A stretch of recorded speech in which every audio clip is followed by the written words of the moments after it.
2025-26ನೇ ಹಣಕಾಸು ವರ್ಷದ ಏಪ್ರಿಲ್ನಿಂದ ಜೂನ್ ತ್ರೈಮಾಸಿಕದ ಅವಧಿಯಲ್ಲಿ ಭಾರತದ ನೈಜ ಜಿಡಿಪಿ ಶೇಕಡಾ 7.8ರಷ್ಟು ಬೆಳವಣಿಗೆ ಹೊಂದುವ ನಿರೀಕ್ಷೆ ಇದೆ.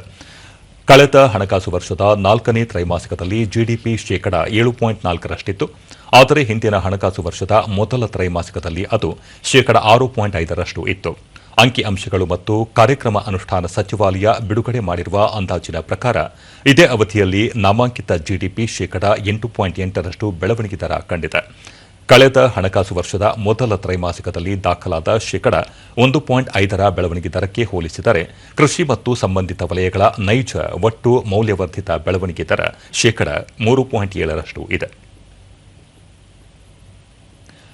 ಜಿಡಿಪಿ ಬೆಳವಣಿಗೆಯ ಮುನ್ನೋಟದ ಕುರಿತು ಕೇಂದ್ರ ವಾಣಿಜ್ಯ ಮತ್ತು ಕೈಗಾರಿಕಾ ಸಚಿವ ಪಿಯೂಷ್ ಗೋಯಲ್, ಭಾರತ ಸುಧಾರಣೆಗಳು ಮತ್ತು ಸುಸ್ಥಿರತೆಯಿಂದ ಕೂಡಿರುವ ಜಾಗತಿಕ ಬೆಳವಣಿಗೆಯ ಎಂಜಿನ್ ಆಗಿ ಗುರುತಿಸಿಕೊಂಡಿದೆ ಎಂದು ಹೇಳಿದ್ದಾರೆ.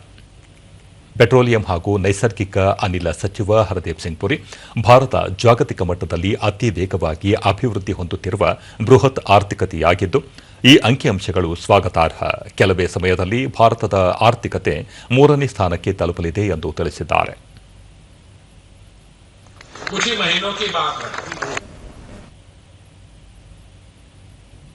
ಭಾರತದ ವಾಣಿಜ್ಯ ಮತ್ತು ಕೈಗಾರಿಕಾ ಸಂಘ ಅಸೋಚಾಮ್, ಭಾರತೀಯ ವಾಣಿಜ್ಯ ಮತ್ತು ಕೈಗಾರಿಕಾ ಒಕ್ಕೂಟ ಫಿಕ್ಕಿ ಸೇರಿದಂತೆ ಹಲವು ವ್ಯಾಪಾರ ಮತ್ತು ಕೈಗಾರಿಕಾ ಸಂಘಟನೆಗಳು ಜಿಡಿಪಿ ಮುನ್ನೋಟವನ್ನು ಸ್ವಾಗತಿಸಿವೆ.